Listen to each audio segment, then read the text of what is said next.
lawyer and legal referral service for you. Black women are one of the fastest growing groups of entrepreneurs in the United States. Yet despite our hustle, it's been challenging for Black women to raise capital. Since 2018, for Black and Latinx women, we've only raised 0.64, that's right, 0.64% of all venture capital funding. That's why I decided to come to my community, the Justice Connection community and family. We are better off having access to solid legal counsel.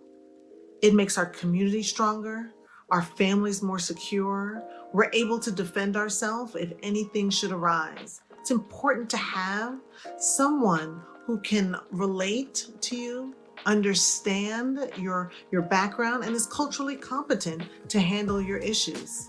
I started this journey because I was always asked for a legal referral. Kisha, can you find somebody who does criminal law? Can you find somebody who does family law? Sometimes it would take me hours, sometimes days to make that connection. And I felt like, one, as Black lawyers, we were leaving our communities most vulnerable by not having a concerted network that connected us. And quite frankly, businesses and corporations who were looking to diversify their ranks didn't know where to go. I knew tons of Black lawyers, still do, and now I know more than ever before. I've been building this database from scratch since 2018, piece by piece, putting things together in order to ensure that we were making the legal matchmaking process most efficient and effective, utilizing new innovative technology to enhance the customer experience. Justice Connection is more than just a platform. It is a resource that you can go to for advice, for tips, to connect with the best Black lawyers out there. And so we're building this for you. It's important for us to be able to be competitive in this market. We need to get the word out by connecting with communities, churches, sororities, fraternities, businesses, local and enterprises. It's important for us to stay ahead of the game as far as creating innovative technology. We're set on utilizing the most recent artificial intelligence and natural language processing to make sure that the legal matchmaking process is efficient and effective. We're also looking to build out our team. And so brick by brick, we are committed. We are committed to bringing you solid legal resources and solid legal referrals. So I just want to thank you all for considering Justice Connection. Please follow us on Facebook, Instagram, Twitter, and LinkedIn. Subscribe on our website at www.justisconnection.com. Thank you to the entire team and everyone who's lifted us up in prayer and continues to support us. We want to continue to support you as well. We want to keep you informed in the Justice Connection family so that you know where to go if and when you need legal resources.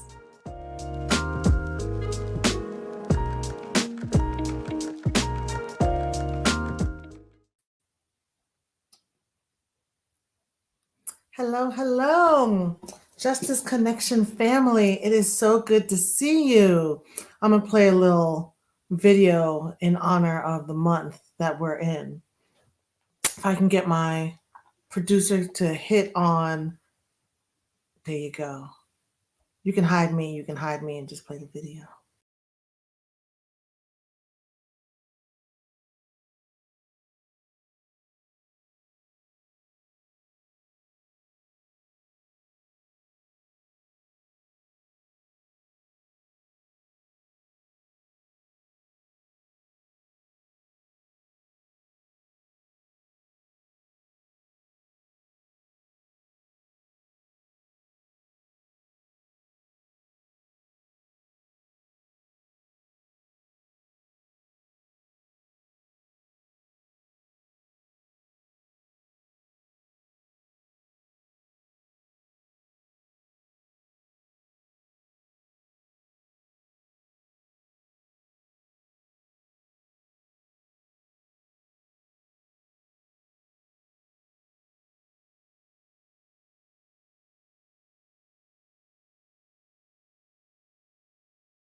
Hello. Happy April Fool's Day. It is not March, people. It is not March.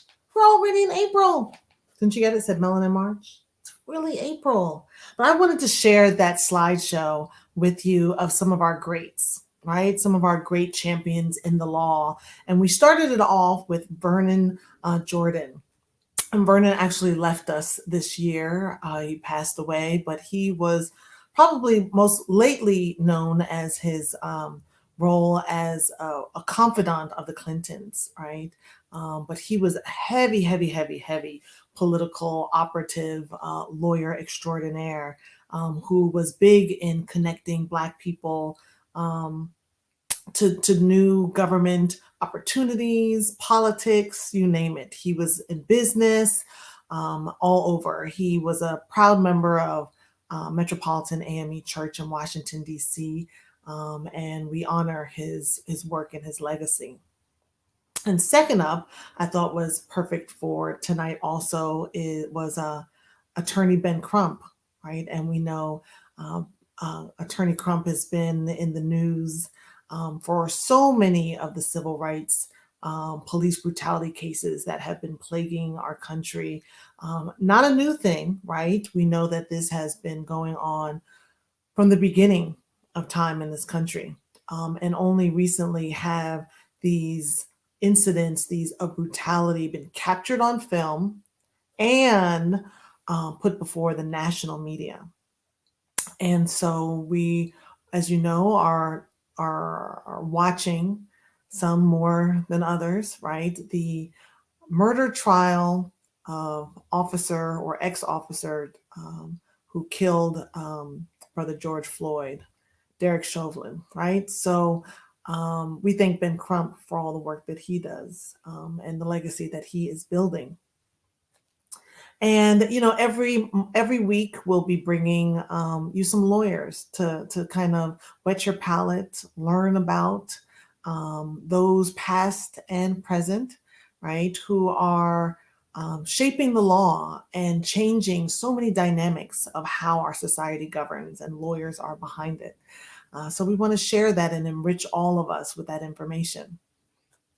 I jumped right on in. I'm Kisha Brown. Hopefully you saw the video that kicked us off, but I'm Kisha. I'm the owner, the founder of Justice Connection. Justice Connection is the first Black lawyer referral and legal resource platform in the country. And so we are so proud to be bringing Black lawyers to the forefront, giving them a place to showcase and promote them, and most importantly, connecting them to you. So if you're in need of a lawyer, and sometimes it's like, oh, do I need a lawyer? Do I not? Right? Hey, if you're at the place where you're thinking about it, it does not hurt to have a conversation, right? And start to explore who may be the best lawyer for you. And we want you to use Justice Connection as your legal reference, your legal resource. And so I'll say this. I always want to give you a little bit of background information before we jump into the issue of the day. And we've got a deep one today. But, you know, before you even consider hiring a lawyer, I want you to be thinking of some things, right? There are some things you should be thinking about before you get into who I'm going to hire. What should you be thinking, right? And a couple of things that I want you to keep in mind are, can I do this myself? Right? And you got to weigh some things. You got to weigh some things, right? One of those things is, have you been keeping track of correspondence, of documents? Do you have the evidence to support your claim? Right? So that could be emails, it could be text messaging, it could be letters, right? It could be any type of correspondence. And you've got to be your own best detective early on. Because if you're going to a lawyer and you want them to support your case, you want them to advocate for you, you've got to be able to provide some information, some evidence that says, I have some information, right? I have some information here that supports my claim. So first one that I want you to think about is, do you have any supporting evidence, any supporting information?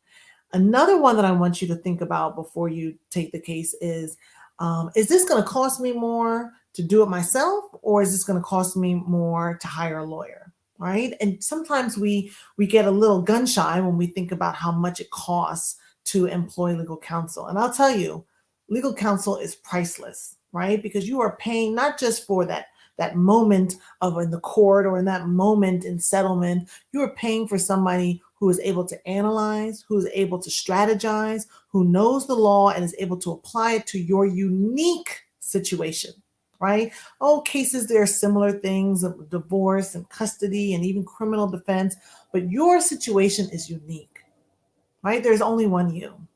And so having someone who can look at your situation, look at the law, and advise you accordingly, that, my friends, is a gem, right? So you have to think to yourself, is this something I can do myself? And time is money and money is time. Okay? Time is money and money is time. So sometimes it might cost you less to just have a lawyer handle it for you, right? Because your time is precious. And so I'm not going to run down I have a couple of others that I really want you to consider. You can go to our website at JUSTIS Connection, justiceconnection.com. You'll see that little ticker coming back and forth during the show. But you can go to our website and a pop-up will come up and you can easily download the 4 things to consider before hiring a lawyer, right? And so it's free. It's for you, resource for you to be able to go to whenever you need. All right. So now let's get to it. I want to talk about today serious issue because I believe that Black lawyers, right? Because I'm a Black lawyer, we are the defenders, we are the protectors of our communities.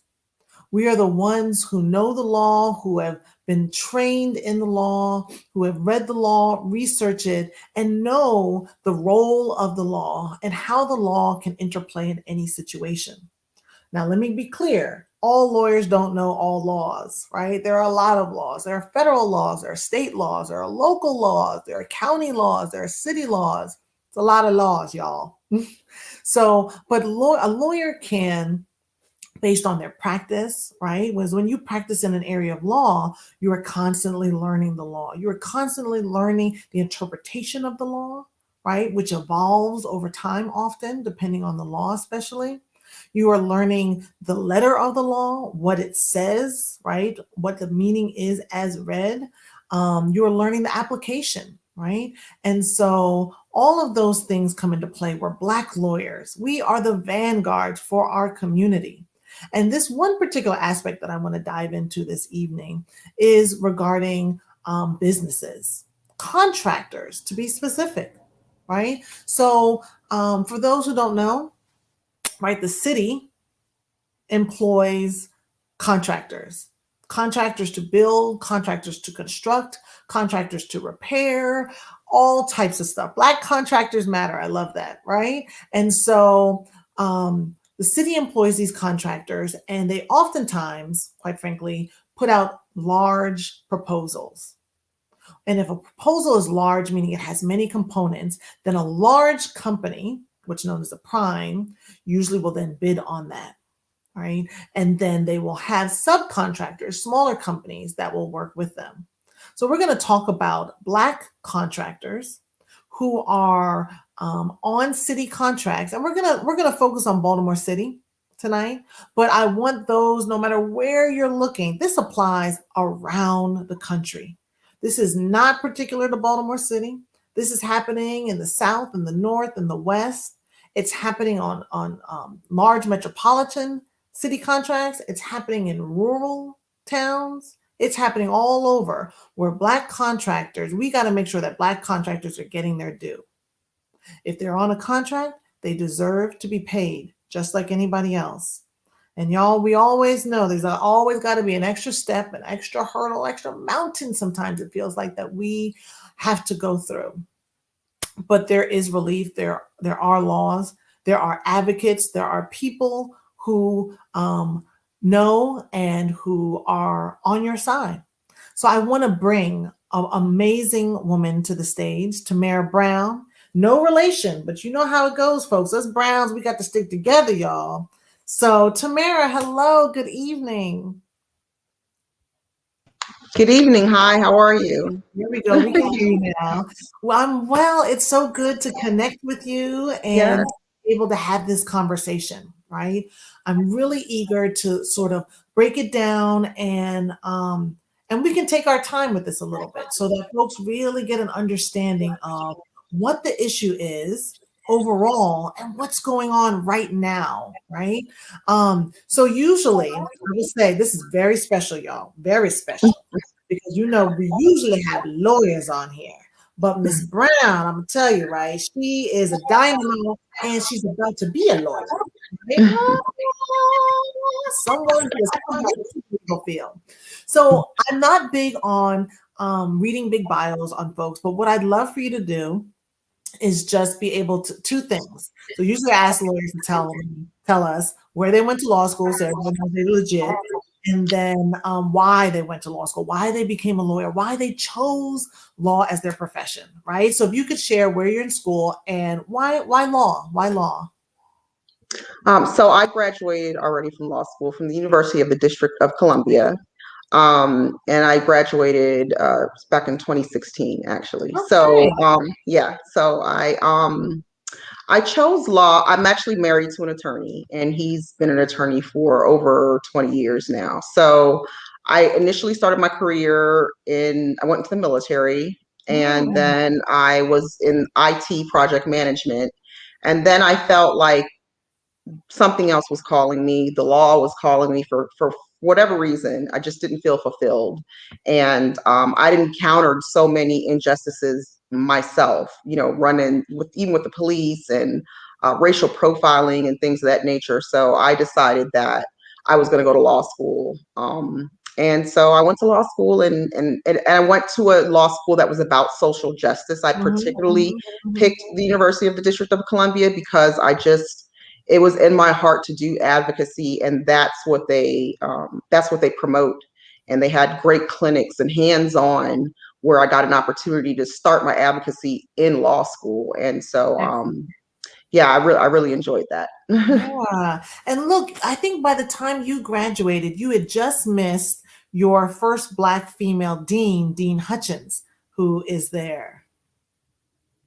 Yes, I believe she's been there about 3 years, Yeah. 2 or And 3 years. Yes, also Black female dean of students as well. yes, Adams, last name. yes. Actually, yes, LaShonda Adams. Mhm, Yep. mhm. So we'll jump in. So you had a unique role, right, with the city of Baltimore, and it gave you the vantage point of being able to experience what oftentimes only, right, those who are in the throes of being Black contractors, but you were able to see their experience, right, from as a city employee. Can you share with us, what role you had and what that experience was like? Sure, certainly. So I was the chief of the Minority and Women's Business Opportunity Office, and that is within the law department because there's a statute that rules that office.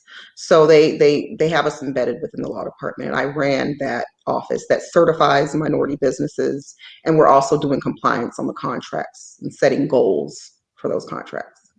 Got it. And this is for Baltimore City, correct? Yes, for Baltimore City. So, you were in this role. I'd love to hear a little bit about the day-to-day of what that role entails, right? And how you're interacting with Black businesses, Black contractors, and just get an idea of what that's like. So day to day, it was mostly because we were working with paper applications. There's no system where someone that wants to get certified as a minority-owned business can go log in, and so they would have to send us their application with taxes, their business formation documentation, whether they're incorporated or an LLC, or if there's a partnership, we look for the partnership agreement. So a lot of the day was spent reviewing those applications, assigning them to the team. We had a very, very small team, unfortunately. So we received about, on average, 700 to 800 Wow. applications a year within a Wow. fiscal year. And some of them were renewals. We renewed a business every 2 years. And then some of them were new applications. And so that was the bulk of the day when I initially started as the chief. When I came in, that's what they were more focused on, just getting people certified. And with any job, you read if there's a guide or a book. And so I went through it before I even interviewed for the position. And I recognized that there were things we weren't doing. So it was, and a key part of that was the compliance on the contracts. Okay. So, when I stepped into the role, we were just taking things from the agencies, and the agencies would say, it's the end of the contract, and the prime submitted this paperwork, and they said they paid their subcontractor X amount of dollars to meet the goal that we set. And we would just sign off on those things, and we weren't really doing actual compliance every month, and that would help kind of catch when someone hasn't been paid.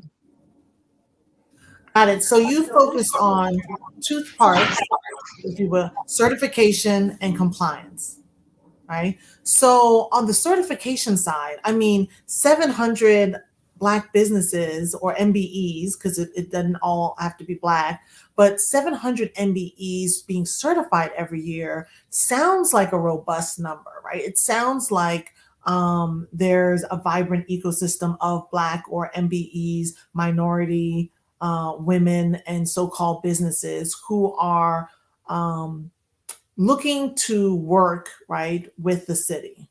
So is that a robust community? Yes, I would. The Washington D.C. metropolitan area is very robust with Black business owners, and I certainly would say 800 a year. We had total at any given time, about 1,500 certified businesses. So yeah, I would say that's pretty robust. Yeah. So the certification side, do you feel like, okay, folks are able to get certified pretty well? Like the system is doing what the system is supposed to do, or does it have major in need of major improvements? So there definitely is need for major improvements. Again, as I stated, some applications come in binders and it's pages. We ask for even bank statements, accounting statements to ensure, we had to learn how to look through the taxes to see who really owns the business. So it's minority and women-owned businesses as well.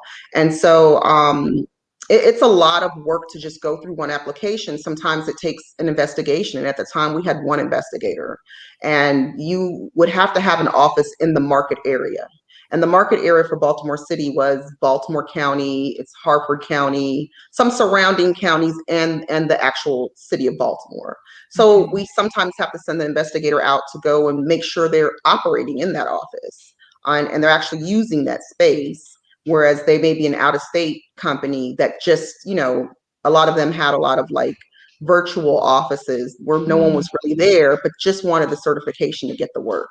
And sometimes, more so than not, when a white woman owns a business and owned it 51%, so she had the majority, husband owned 49%. So then there's questions there.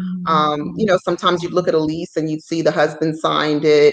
And so he's kind of operating as he's running the company, but they have on paper that the wife is running it. So were interviews that we had to do as well. Right. Yeah.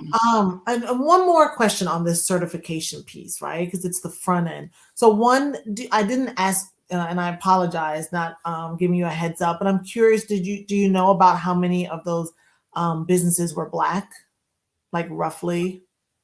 I don't know how many were Black because, we had African American, Asian, any ethnic group, Indian, tribal, we'd have to get the tribal scrolls, so there was a large majority. A large majority of the businesses were African American men and women.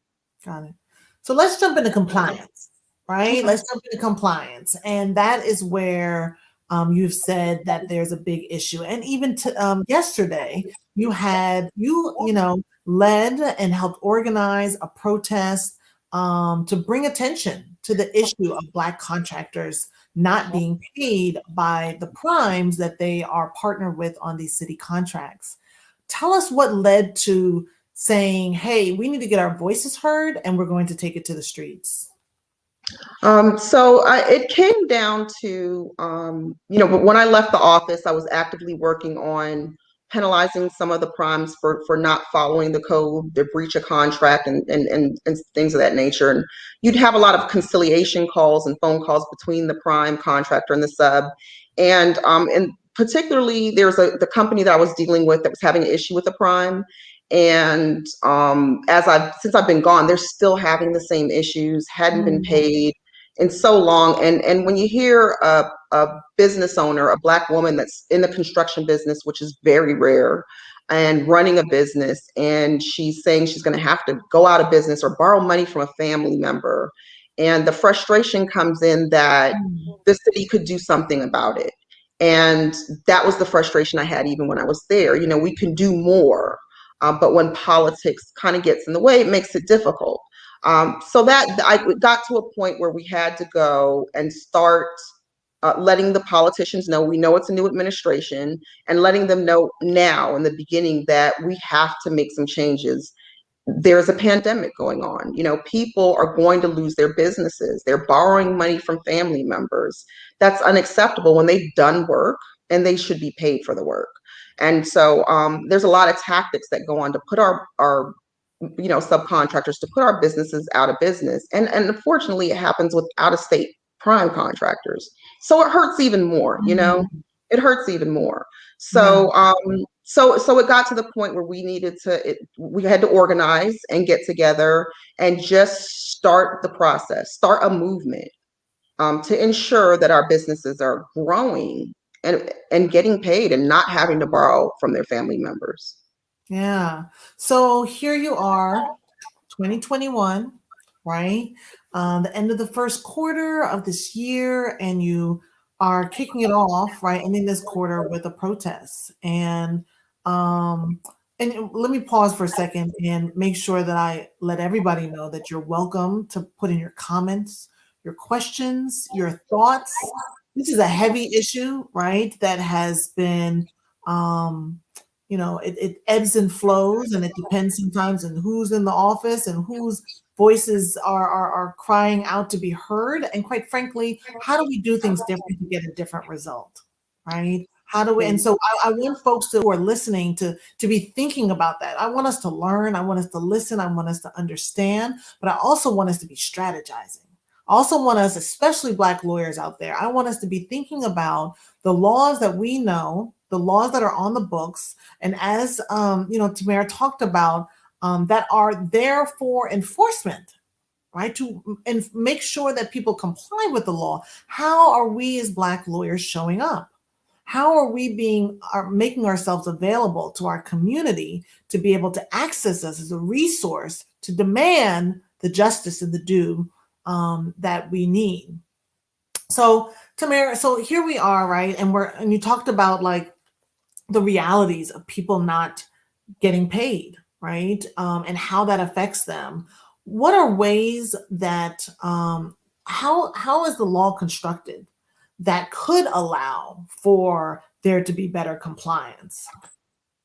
So it's interesting. I was listening to your introduction when you said that attorneys are supposed to, we don't know everything, and looking over the law over and over. And that's what I did. I actually still have a copy of the code.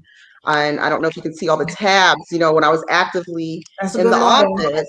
And so, I redlined and kept everything.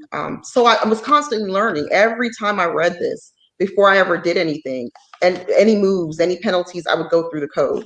So the code actually specifies, and I wanted to read a portion of it, that really says something, why this even is in existence. And it says it is to remedy past discrimination in the city's contracting process by prime contractors against minority and women businesses enterprises has resulted in significant underutilization of minority and women's business enterprises in contracts awarded by the city of Baltimore. That was determined through a disparity study.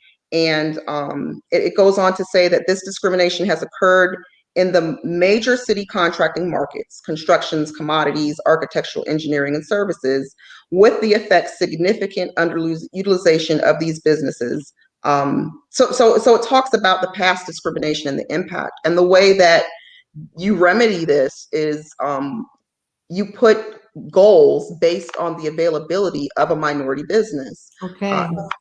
The issue I have with this, and the case that brought where we're allowed to do this out of the Supreme Court, is that I do believe that if you there's discrimination within the city's processes as well. This addresses subcontracting for whatever reason, but I do believe that prime contracting, just getting a contract with the city itself as a direct prime, there's also discrimination there too. So the more I'm learning about it, I do recognize and understand that it probably needs to address that as well. Yeah, it's interesting that you mentioned that. I remember, so in my former life, I was Director of Legislative Affairs for the Maryland Attorney General, right? So I'm more familiar with state laws, although I'm familiar with some city laws from when I was also with the city administration. But it's interesting how the MBE laws are often constructed in a way to pigeonhole and silo businesses by people of color into the sub market, right? So the whole framework of the program is designed for them to be subs, right? And the idea being that you get this work, you then grow, and when you grow, you can compete as a prime, and there's no longer any designation as MBE, right? So you can be an MBE, but in order to be in this MBE program, it constrains you into how much revenue, right, that you're bringing in, the capacity that you have. And it always struck me that to be in an MBE program was synonymous with the subcontractor world and not the prime world, right? We're not designing a program for Black contractors and companies to excel as primes. We're doing so for them to make it as subs, right? First and foremost, you start there, right? And looking at how we're remedying past discrimination, right, in a system that is still facilitating current discrimination, right, as you noted. So we have our work cut out for us because, hello, we're trying to correct what happened in the past, but we haven't quite frankly addressed the discriminatory practices that occur in present day. So what are we?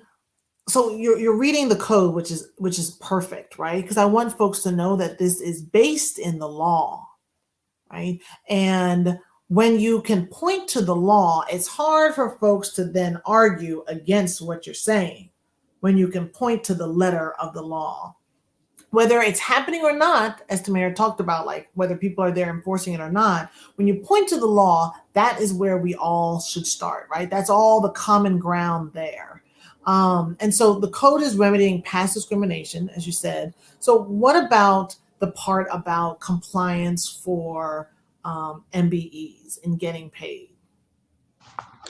So there's a portion in the code that states that that an MBE is supposed to be paid 7 days after a prime contractor is paid. That helps. The instance that I told you about today that kind of pushed us to go out yesterday was that they found out that the prime was paid. I think it's been about 60 days now or so. And so they haven't been paid yet. And You're saying that the prime was paid 60 days ago, but the yes, sub is yet to be paid. the sub was yet to be paid. Window. Right. So the code does state that, and there's supposed to be penalties, which would be liquidated damages each day that prime did not pay the sub, and that is also not happening in Baltimore City. It's written in the code, and that's another issue that I wanted to address.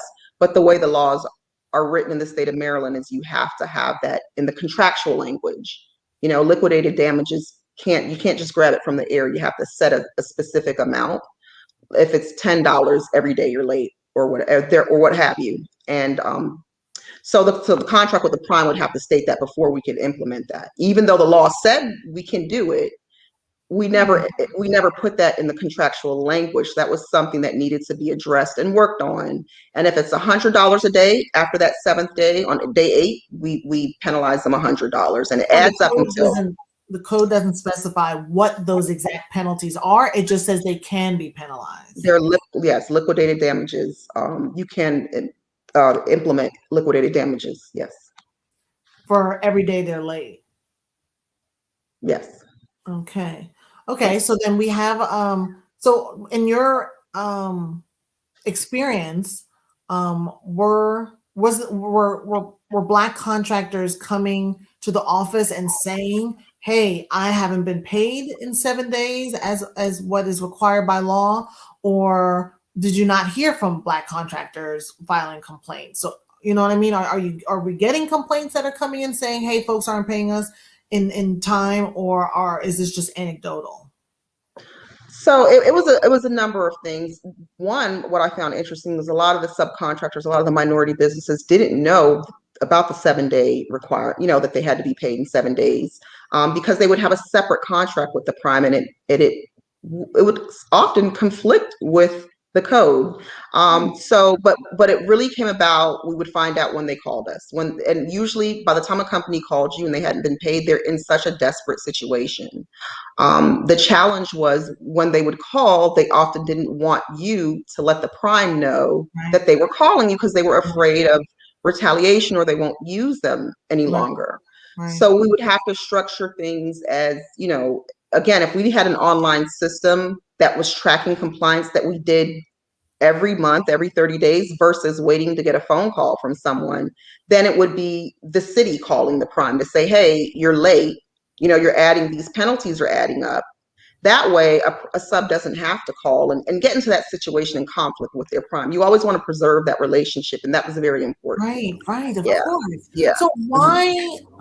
So when I was director of civil rights for Baltimore City, I was over the wage commission, and at the very least, because I understand your paper world, right? We did a whole lot of paper in that office, but the contractors were required to, and it was faxes. So when we talk about pay, we get faxes of them sending in their payroll. So we weren't getting that information, at least for us to, at least by hand, be able to review whether folks were getting paid correctly or not. But it sounds like you're saying there is no requirement for a prime contractor to show that they proactively met the law by sending in their payments or forwarding their payments to the subs within those 7 days. So it's interesting you say that. There is a form that different agencies used, some used them and some didn't, that would show, it was a payment acknowledgement form. So like the Department of Public Works has a acknowledgement form that every month the prime would give this piece of paper to their sub and they would say, yes, we've been paid. But it wasn't very specific, like we've been paid X amount of dollars. There was no space for the sub to really say, I haven't been paid this month. That X amount of dollars could have been from 6 months ago. And it's given to the project manager of the agency. And it never got to our office. So we wouldn't know if a subcontractor was paid or ever signed it or if there was an issue at all because it never got to the law department. It would stay within the agency. Well, let me ask, well, then was the project manager charged with ensuring compliance by the prime to pay the sub? In my mind, and we would have meetings with them, they're supposed to not pay the prime contractor the following 30 days if they found that the sub wasn't paid. But then a lot of times the subs would sign it anyway because the prime would say, hey, we're going to get in trouble. We're not going to get paid and we can't pay you unless you sign this to say that we paid you. It just became, it was a mess. It really was a mess. And it should have really gone to the law department. And it really should be a compliance system that sends a message as soon as the accounting system pays a prime. It triggers the system and then an email gets sent to the sub and they verify that with the compliance office, rather than doing it through the agency like the city does now. Yeah. So what would you say is the impact, right, of Black businesses, Black contractors, often construction companies or construction related companies, what would you say is the impact to those Black businesses of not being paid on time, in full, right? And according to the law? What would you say is the impact to these Black contractors? It impacts their livelihood. Let's say I'm bidding for a contract and I sign on and say I'm going to do 10% of this work, and that 10% could be $100,000. I'm planning, any business owner knows you're planning your business, your staff. You may be on three other contracts. You may Mm, have to, I need to go buy another vehicle. I need to hire two more people. I'm trying to grow. And you've done this. And now the prime contractor, in some cases, don't use you at all. mm, um, you still have employees to pay. You have to find work for them. You've purchased this new vehicle. There was an instance where they were leasing vehicles because they knew they were on a contract, but the prime wasn't using them. So yeah. it impacts their it impacts the business. It impacts the employees. It impacts their children. It impacts our economy, our restaurants, our grocery, it impacts, it's a huge impact. It really is. With a city that is 64% African American, it's a huge impact. Yeah. No, thanks for breaking that down. And I want to put a pin in for lawyers that this impacts you. Because if these companies were getting paid and thriving, they would be more apt to get their books done, right? To have legal advice. But if I'm paying Peter to robbing Peter to pay Paul and stretch thin, then all the other things, right, fall to the wayside that then become luxuries that we know are core aspects that businesses need. Businesses need Black lawyers. And too often, our businesses are not going to Black lawyers because of money constraints, because of fear that nobody can help them, right? That they are in this alone. And so I implore you, if you're watching live or if you're watching later, tell us in the comments if this has ever happened to you, right? What happened to you? Did you close? Did you get a lawyer? Did you call the office? Did you work it out with the prime? How did that impact you, right? Because I think the more we talk about this, which I love Tamara for bringing this up and for taking it to the streets, y'all, because she could have slept in on Wednesday morning. Hello. Okay. Could have slept in. But it behooves us, and I applaud you, as a Black lawyer and for connecting to people who are connected to industry and to media, Donnie Glover and sorry, not Donnie Glover. That's the actor, our hometown Donnie, who is the brains behind BlackUSA.News, right? And bringing him on, you guys working together, as well as Wayne Frazier, right? Who has been a champion long through for Black businesses, and coming together and standing together and crying out loud and advocating in a way that says, we know this is not right, right? That things need to change, because let me tell you folks, if we don't call a thing, it'll keep doing what it's doing, right? Nothing will change. And so how do we, because I want to talk about, Tamara, I want to get into what next? What do we do, right? You don't gone to City Hall, stood there, thank God you said did not rain, right?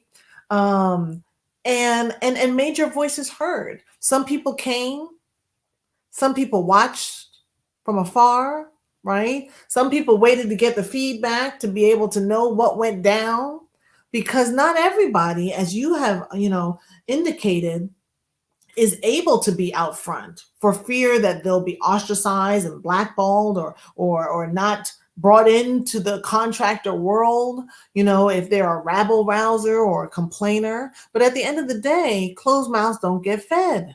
And if we don't push back this system that is supposed to work for us because we pay for it, hello, tax dollars, right? We need to demand better. So what would you say better looks like? What does better look like to you? Better looks like, yeah, more Black attorneys should get involved and help these businesses out.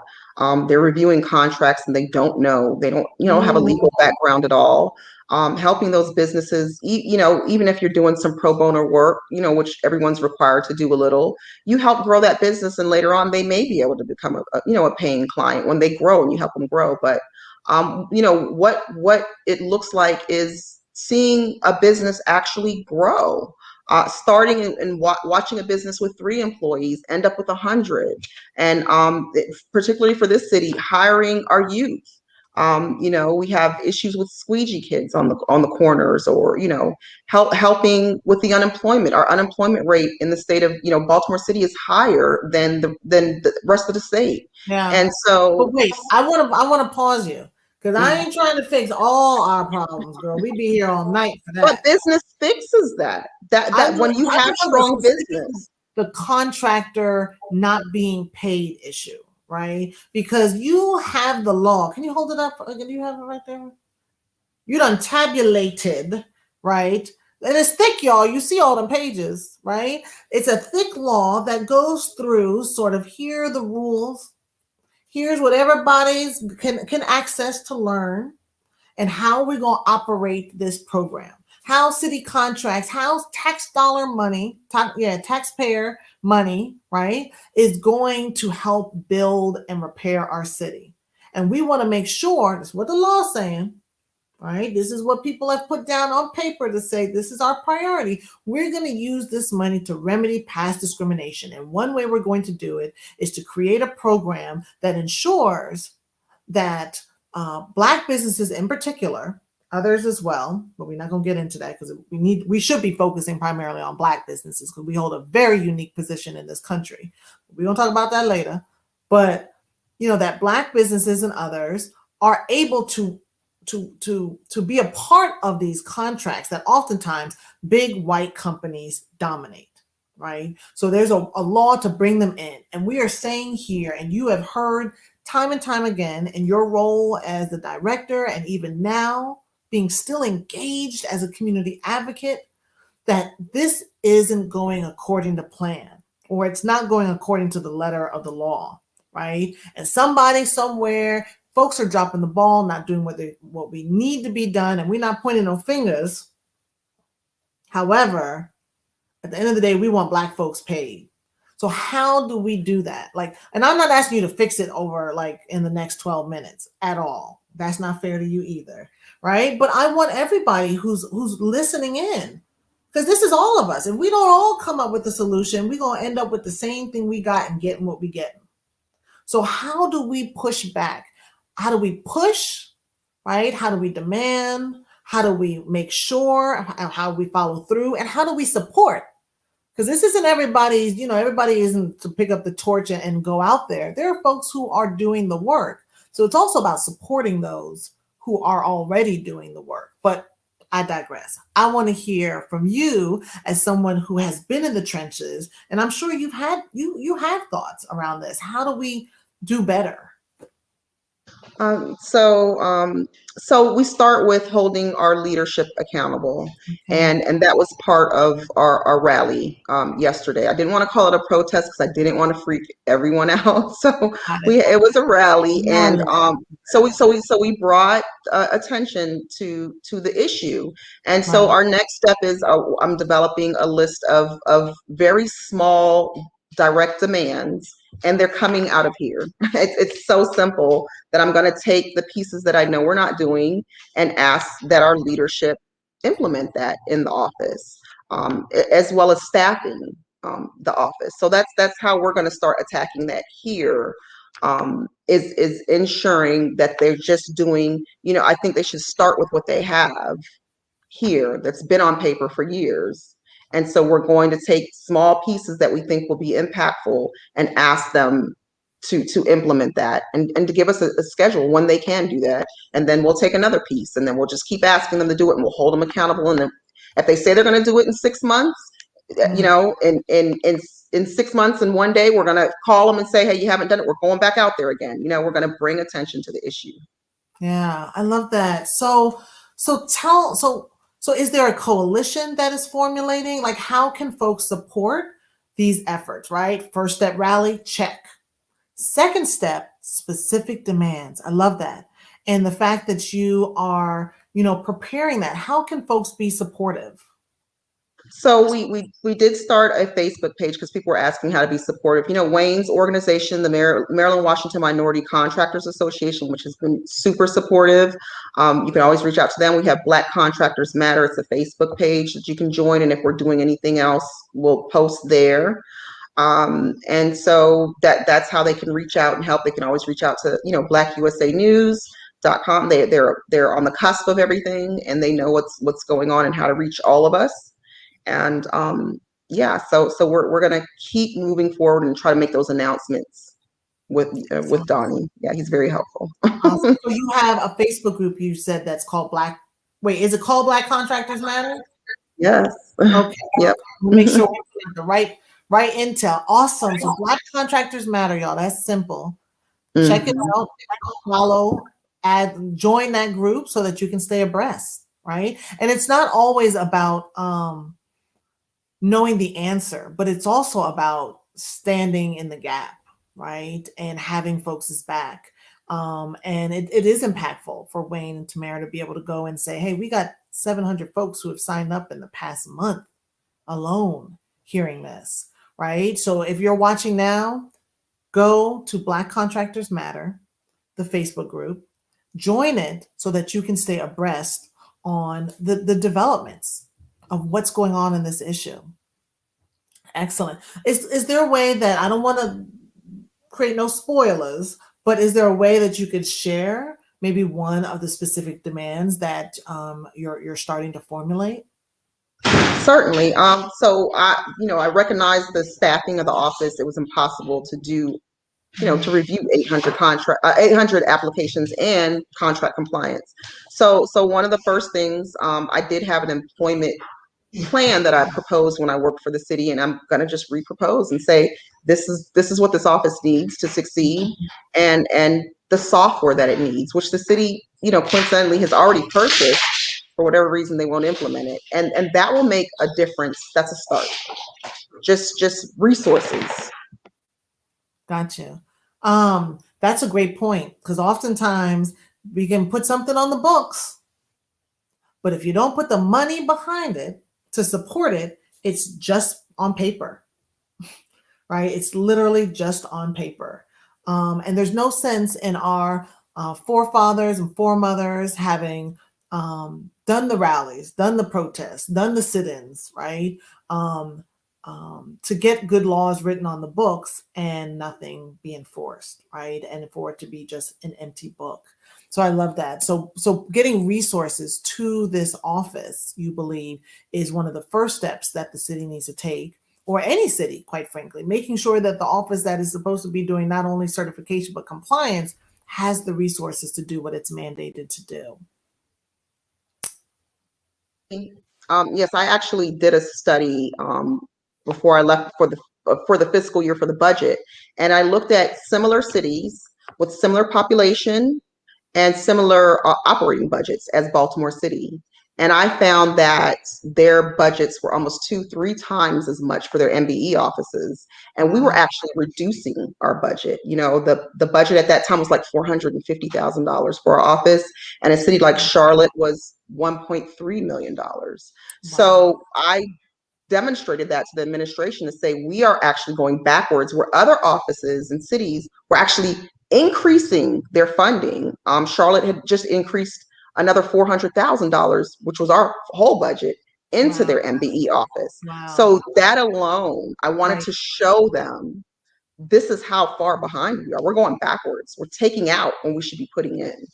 And that's why resources are important. Why are we in it, like, and folks are listening and they said, but wait a second, Baltimore City is over 60% Black. Why are we in a city that has Black people all up and down City Hall taking money out of a program that we should be doubling down in order to ensure that Black residents who are business owners are availing themselves of city opportunities? Why are we doing that? So, political reasons, there's some sort of political drive in this particular city for the minority contractors not to succeed for whatever reason. And I also, what I found quite interesting is the fact that it's in the law department. When they were reducing, when I was coming in and reducing our staff by two, we had two investigators and they were getting rid of one, and we lost two positions, but it went to another place in the law department. So when your leadership are attorneys that are litigating, their focus is on litigation. What I tried to explain is that our office could bring in revenue for penalties. When you can bring money into the city that could go back into something, that's important too. So it's different. It was challenging to explain to litigators that an office that didn't litigate was just as important. So our Baltimore City was one of the only cities where they were embedded in the law department. You would find them usually in a mayor's office or a separate office than the law department. Interesting. Mm-hmm. Wow. I definitely feel like we have just, touched the tip of the iceberg. And I implore everyone to go to Black Contractors Matter Facebook group and join, right? I would imagine, Tamara, that's where you're going to share more of the specific demands as you guys refine that list and be able to let those who are interested, those who are impacted, those who want to be supportive, to let them know. That way they're kept abreast. I would imagine, is that where that information is going to go? Yes, absolutely. And Black USA News will be putting out information, as well as the Maryland Washington Contractors Association through their directory. We will definitely keep everyone posted. Got it. Excellent. Well, I appreciate you sharing this evening, right? Not only about your lived experience in the office, right? But your continued efforts to fight for what's right? And bring to the light that which darkness has cast, but deserves the light of day, and for everybody to know about it. I applaud you. I really do. I think it's not easy, and it's oftentimes, folks, not popular, right? To be speaking up and to be talking truth. Look, you know good and well people don't like hearing the truth in your own home, right? In your own neighborhood, in your own conversation about what you both just sat watching TV. Although Queen Sugar is the truth. All right. I just have to slide that in. That show's so dang good. So good. But like, speaking the truth is not easy. And so when we've got folks who are championing our issues, the ones that don't make it to the front page of the Baltimore Sun, but are more impactful than half the stuff that sometimes is in mainstream media, we have to show up. We have to support. And at this rate, I'm sorry, one of the easiest things that I've heard all day that I got to do in order to support Black contractors in one of the major cities is joining a Facebook group to stay abreast. Come on now. Let's do it, right? Let's do it. Let's be there and let's do more. So I just want to thank you again. If there's anything that you wanted to say in closing words, I want to give you the opportunity to do that. Thank you. Oh, no, I just thank you for having me. It's such a big issue, but it's very important. I'm very passionate about it. I just want people to know, every city, every jurisdiction, every county, that's a lot of money. Yeah. That's a lot of money that our businesses are missing. It's trillions of dollars throughout the United States. That's a lot of money. A lot of big businesses, non-minority businesses, are making a lot of money. The generational wealth, we've got to work on that. And so, Right. so I just hope that we can get attorneys to support those businesses and these type of movements, because this is a movement. Yeah. So Excellent. thank you. And we're being, and call it what it is, we being robbed. These Black businesses are being robbed of what is rightfully theirs. If you do the work, you should be paid, right? And you are contractually obligated to do so. So if you have a contract out there and you're a business and you have not been paid, you need to talk to a lawyer. One, you can go to the office, and I understand the trepidation, sometimes the fear that folks have in doing that and being public. But at the very least, go to a lawyer and say, hey, this is my contract. This is what's happening. Can you advise me on what my options are?